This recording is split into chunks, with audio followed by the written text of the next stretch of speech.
Muy bienvenidos al estudio nuevamente y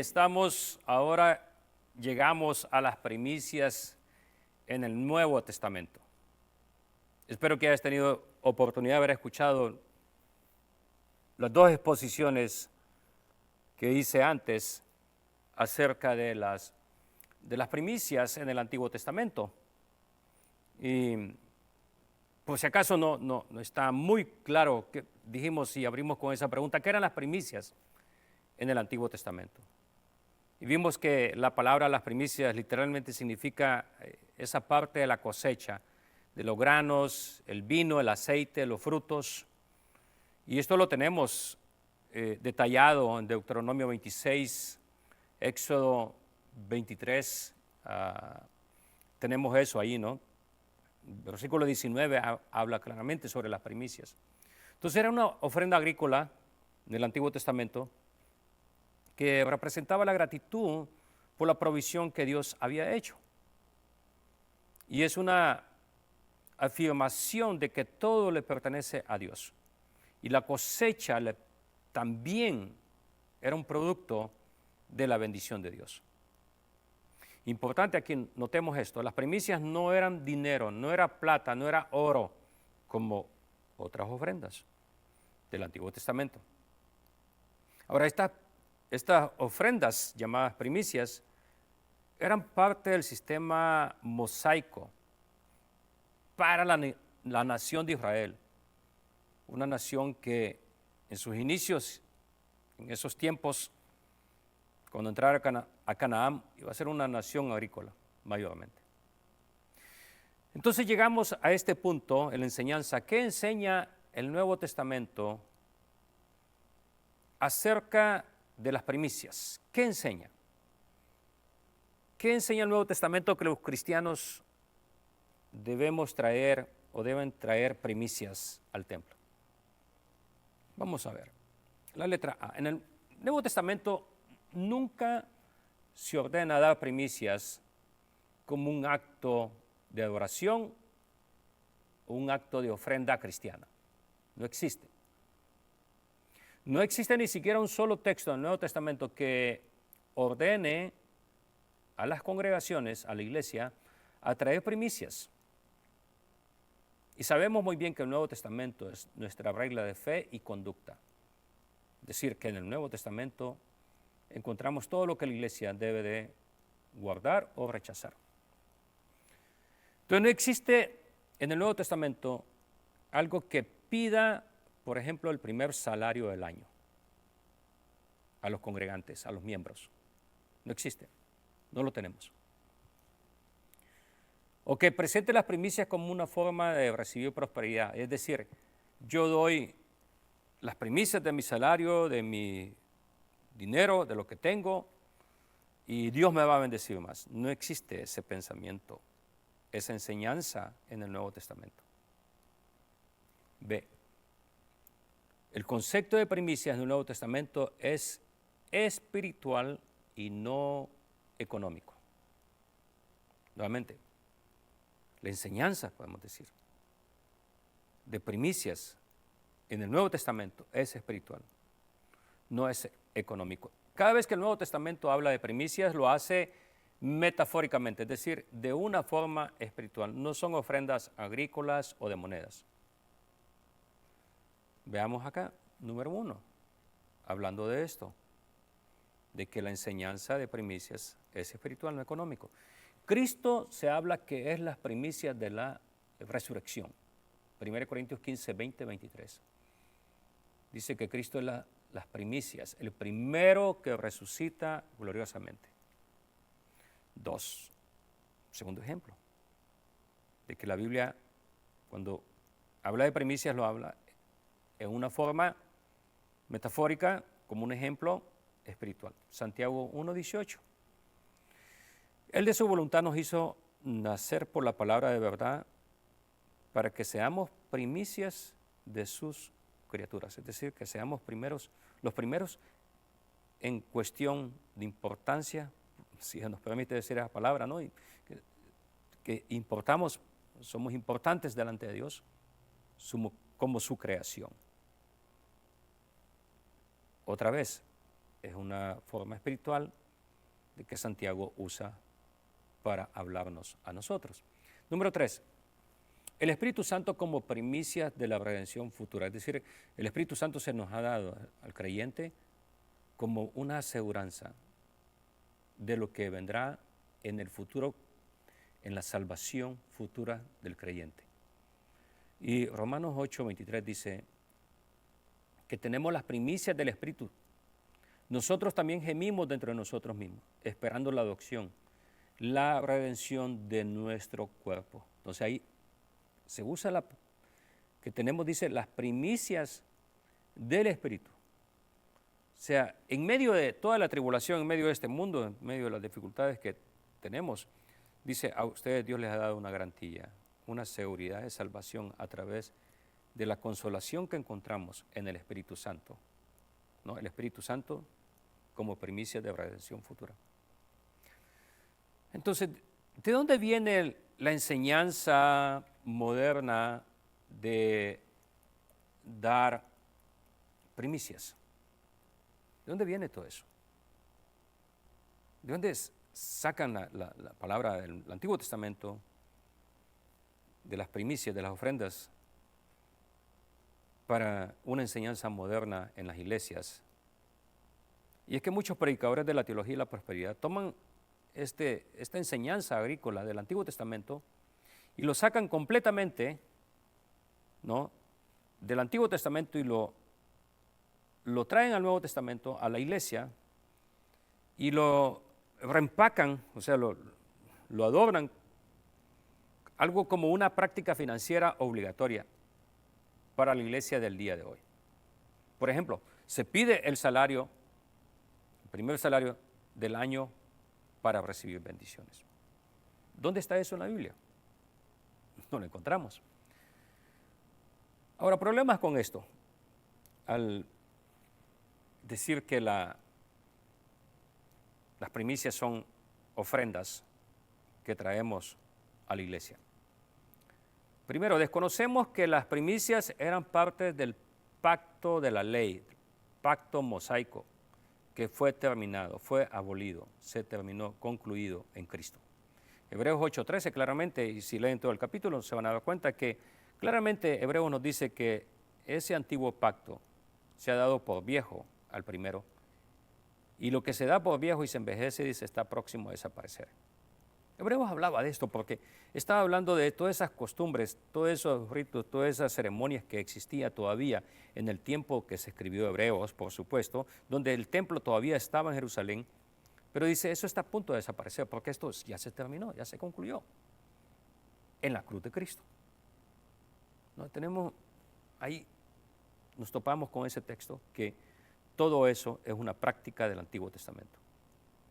Ahora también esto, cuando enseñamos que las primicias es una ofrenda que se debe traer a la iglesia hoy en día, transformamos ese acto de gratitud agrícola, o sea, porque todo tenía que ver con la agricultura en ese tiempo, que se dio esa ley, en una fórmula para obtener dinero. Es decir, estoy completamente sacando una enseñanza del Antiguo Testamento para obtener beneficio propio.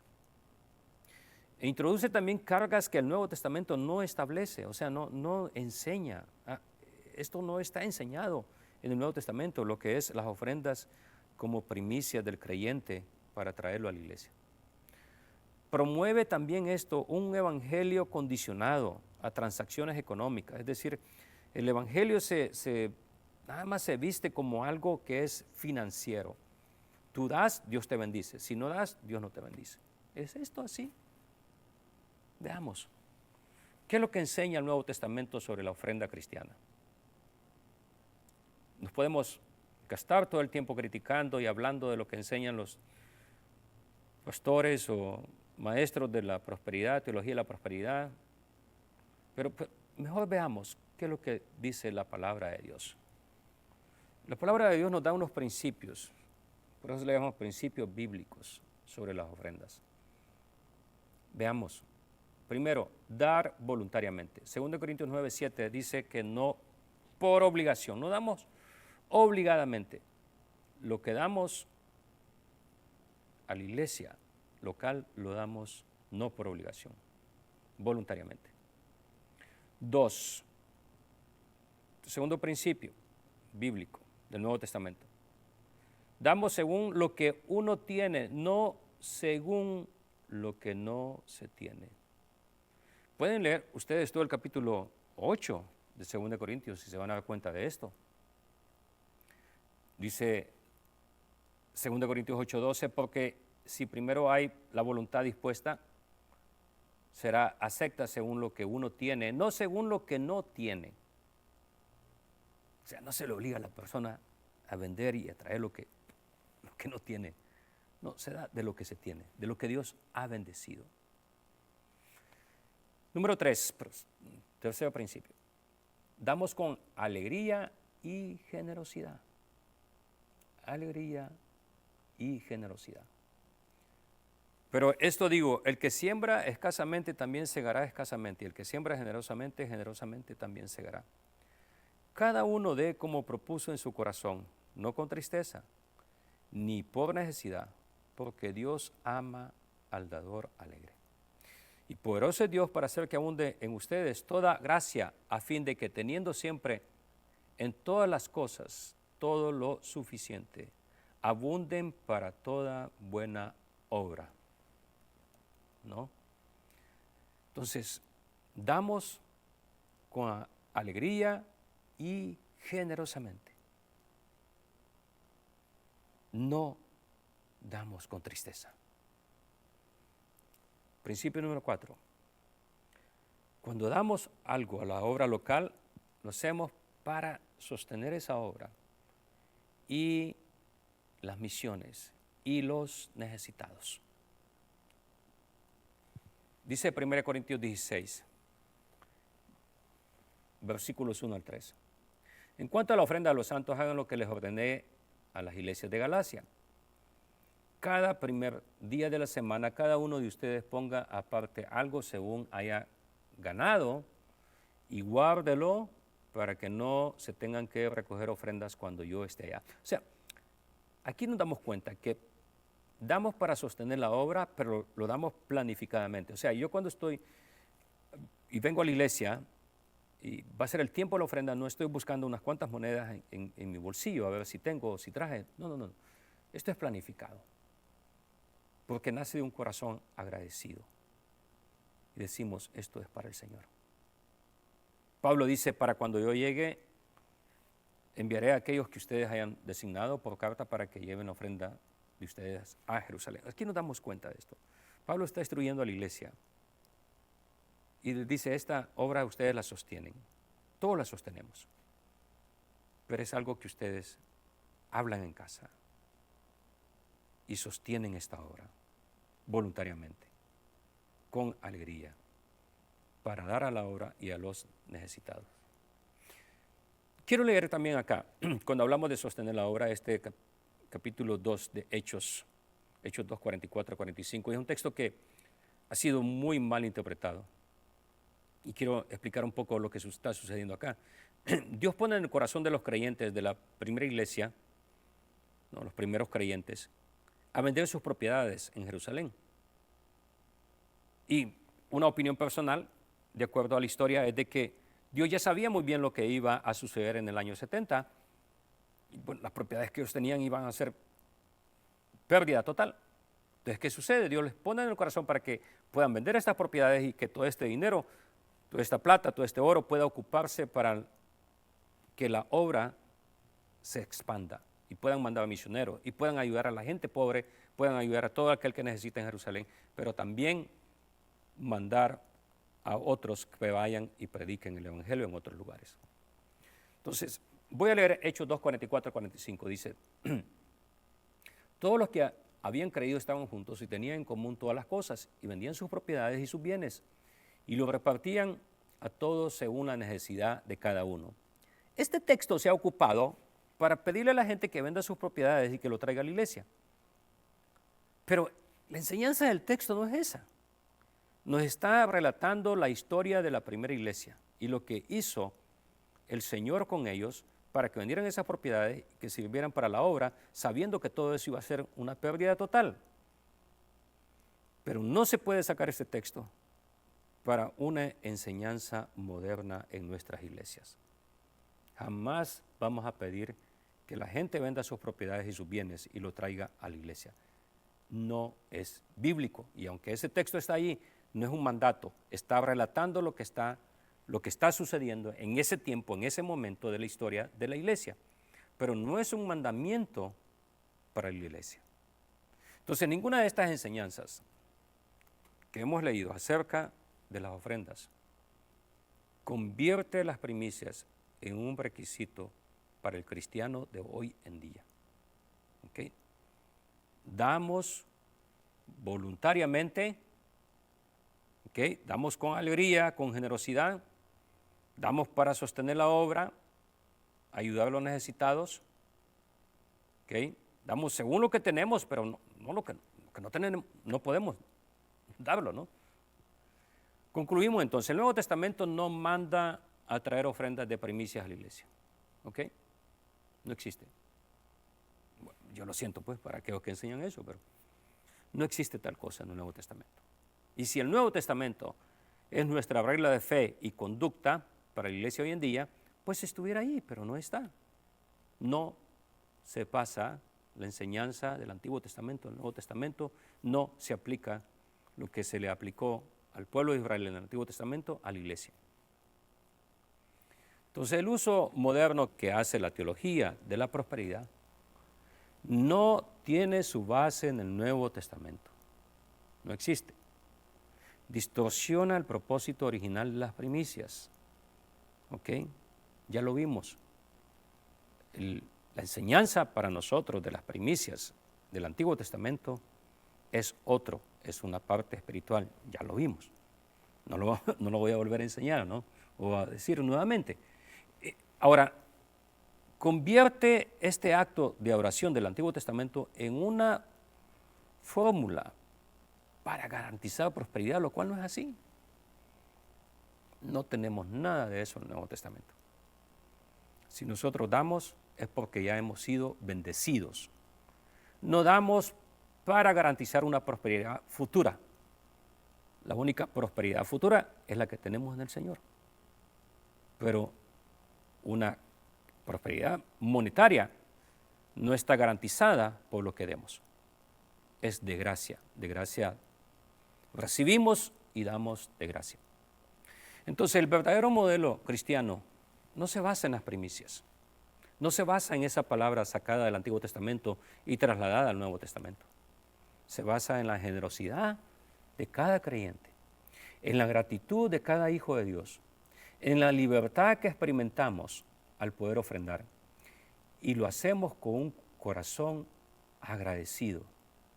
No estamos modificando una palabra o un acto de oración del Antiguo Testamento para beneficio propio. Quiero que veamos esto. Cuando damos a la obra local y a las misiones. Quiero leerles un pasaje. Este es el último pasaje que voy a leer en esta enseñanza, Filipenses 4:10 al 20, para que veamos el corazón de Pablo hacia esta iglesia que había decidido apoyarlo en sus tiempos más difíciles a través de las ofrendas. Este es el contexto. Filipenses 4:10 al 20.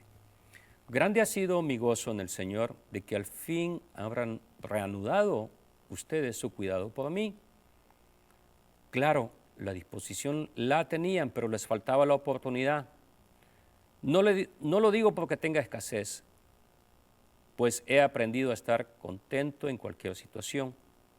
Sé vivir con limitaciones y también sé tener abundancia.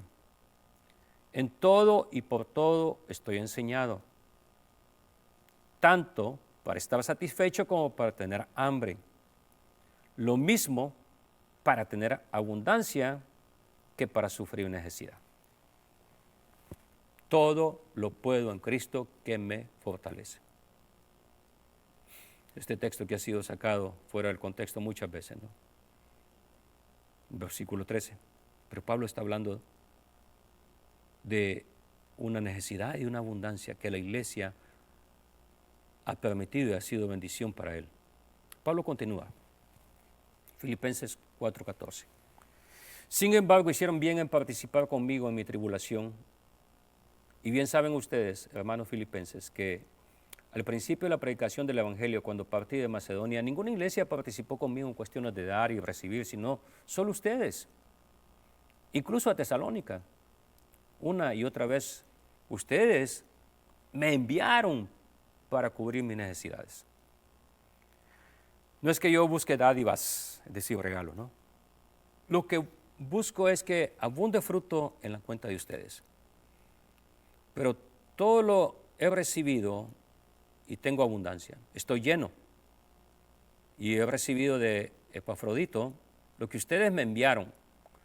Sacrificio aceptable, de olor fragante y agradable a Dios. Así que mi Dios suplirá todo lo que les falte, conforme a sus riquezas, en gloria en Cristo Jesús. Pablo cierra con esta oración. A nuestro Dios y Padre sea la gloria por los siglos de los siglos. Amén. Aquí tenemos el corazón revelado de Pablo por esta iglesia en Filipos, agradecido por esa ofrenda que mandaron. Esta vemos que no era una ofrenda local, era una ofrenda para las misiones. Y esto es lo que estamos haciendo nosotros localmente también. Este texto se aplica claramente a nuestra congregación, porque allá afuera hay muchos Pablos que necesitan la ayuda de nosotros como filipenses, como esa iglesia pequeña en Filipo que ayudaba a las misiones. Ese es el llamado de Dios. No es un llamado de dar para ser bendecido, no. El principio es que damos porque ya hemos sido bendecidos. Damos de la bendición que Dios nos ha dado. Damos con alegría, felices, sabiendo que podemos compartir con otros en sus tribulaciones y necesidades. Oremos. Padre, permite que esta enseñanza la atesoremos, que comprendamos muy bien que nuestras ofrendas solamente son una expresión de agradecimiento a ti, sabiendo que todo te pertenece a ti, sabiendo que todo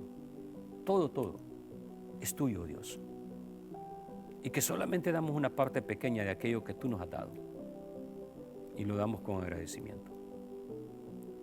Permite que tu pueblo no sea engañado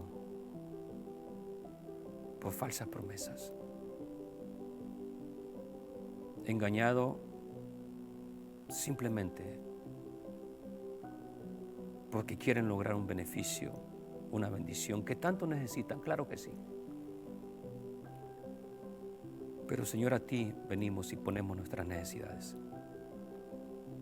confiando en ti, confiando en que tú eres el que nos das todo lo que necesitamos y aún más de lo que necesitamos o pedimos.